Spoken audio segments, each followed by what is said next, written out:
was trying to make sure it worked.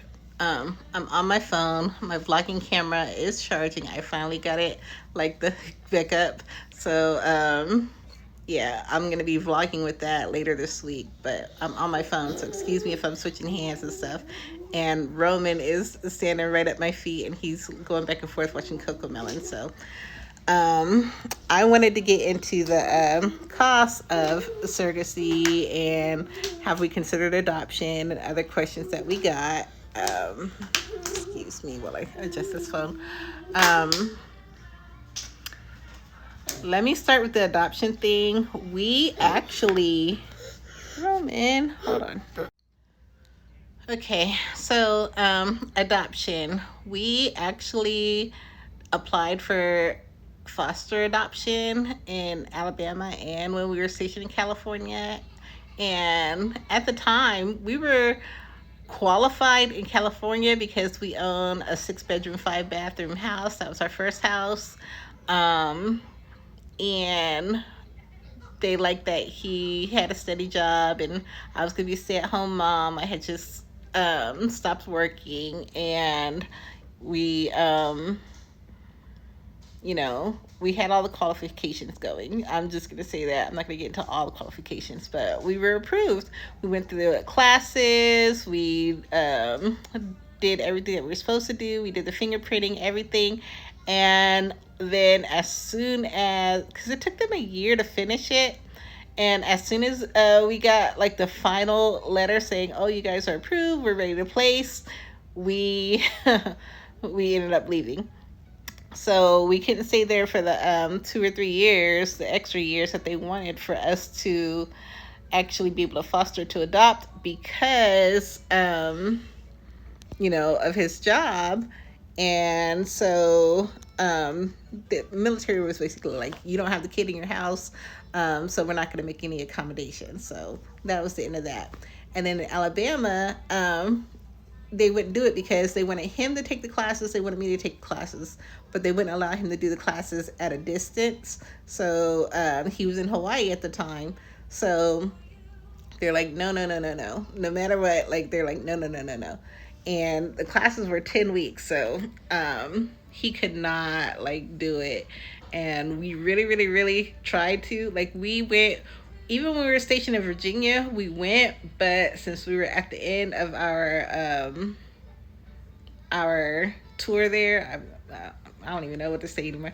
Um, we couldn't do it. So no matter what we did with his job in particular, we could not do the foster to adopt. And then we thought about doing private adoption, but like the home study and all the other stuff, it would have taken about the same amount of time to get done. And it would have cost like an arm and a leg. And back then we were saving money and investing in ourselves. So now we're more established financially and we were able to do surrogacy and we are still thinking about fostering. We talk about that a lot. We talk about foster care, we talk about adoption, because we both really wanted like big families, but now we're older and we just, I don't know, we're thinking about maybe one more kid after this, and we're gonna talk and see where we're at with it because we're gonna have to wait until the new baby is, we're gonna say like 2 or 3 years old.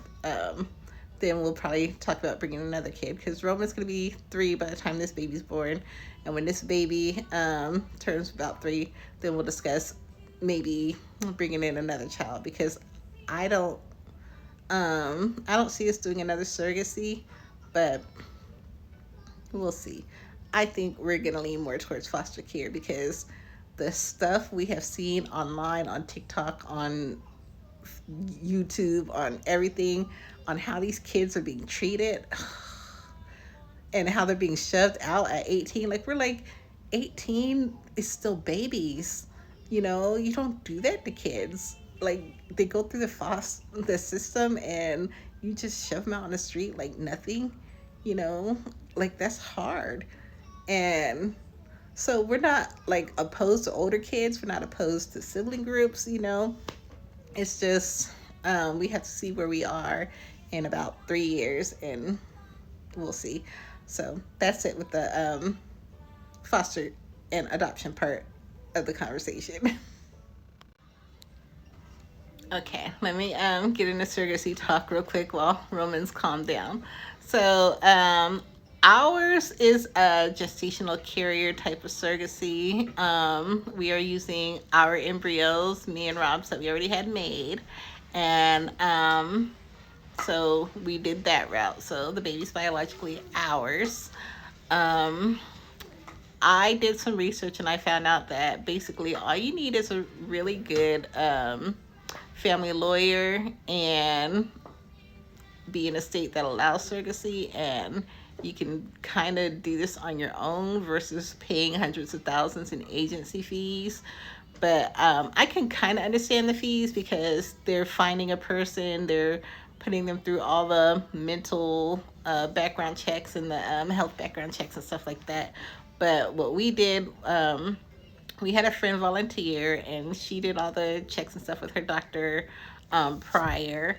And then we got a lawyer. The lawyer fee for us in her state was $2,500 for the initial contract.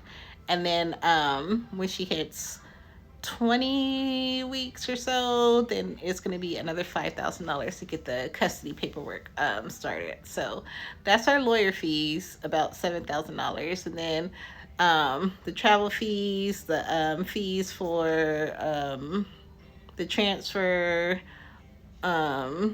We have a set amount of money that we're going to give her at the end of the surrogacy.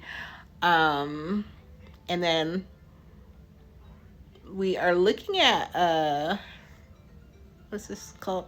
I'm sorry, I can't think. We are looking at insurance because we're not 100% sure if her insurance is going to cover the birth or not, but we want it to be extra covered. So we're looking at a place called, sorry, like I said, I'm on my phone. We're looking at a place called Art Risk to get her covered a little bit more, a little bit better. I guess secondary insurance to make sure everything's covered. And their open enrollment is in November, so that's in a couple of months. So we're gonna try to get that covered. And then sorry, I'm switching arms. My arms are like killing me. I was working out. But back to the point.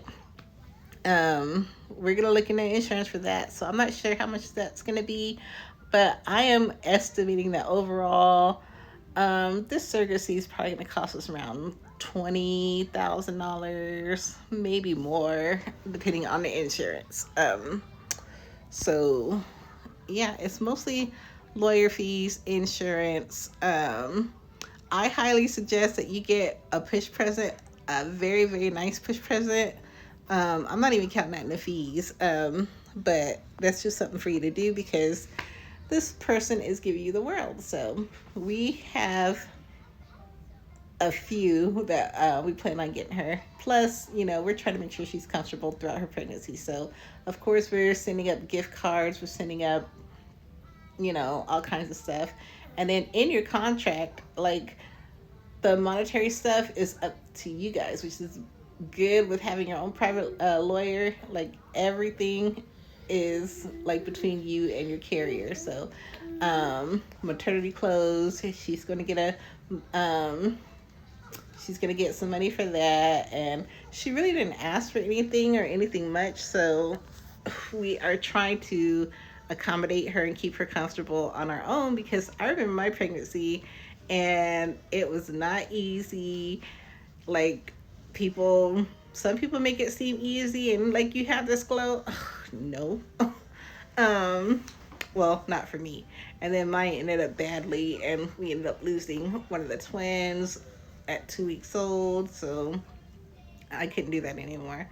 And I really didn't see us having another baby after Roman, but when she volunteered, I kind of jumped on it. Like, it's our last chance for a surrogacy type. So I jumped on it, and God blessed me, and everything fell into place like perfectly. When I tell you the timing, it was like perfect timing.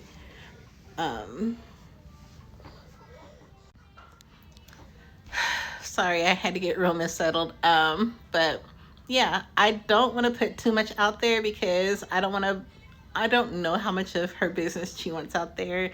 And I know Rob's pretty private and, so I'm not going to put like too much out there. But those are the basic costs that we're paying so far. I mean, outside of travel, transfer, and other things like that, our biggest cost so far was $600 for ultrasounds and blood work. So it's not that bad. It's not terrible. You just have to figure out your laws in your state, get yourself a lawyer, and go through everything with them and just work it out. Like you work it out in your contracts and things like that. And it's easier than it seems, like I've been seeing ads for years for surrogacy and they're talking about $100,000 and you know that's hard to come up with like when you're young and you know like you've just got like the worst news about your infertility diagnosis and things like that. It's hard. So talk to lawyers and see like what you can do, and then talk to them about adoption as well, because like private adoption doesn't have to be as expensive as the agencies make it out to be, so either route you want to go to parenthood, it's up to you. Like people have opinions and comments, but it's really up to you how you want to pursue your family, and it is what it is. Just get yourself a lawyer, talk to a lawyer, and go from there. But thank you for joining us on our journey, and you can follow along with us. Subscribe, follow, all that other good stuff. We're still very new to YouTube, and we're just figuring things out.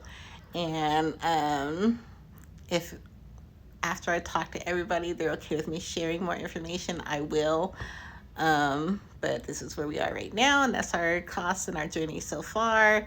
And we are planning our gender reveal for a couple of weeks from now, and we are going to just see from there. Like if it's a girl, we're having a baby shower. If it's a boy, we'll probably do a sprinkle or something. I don't know.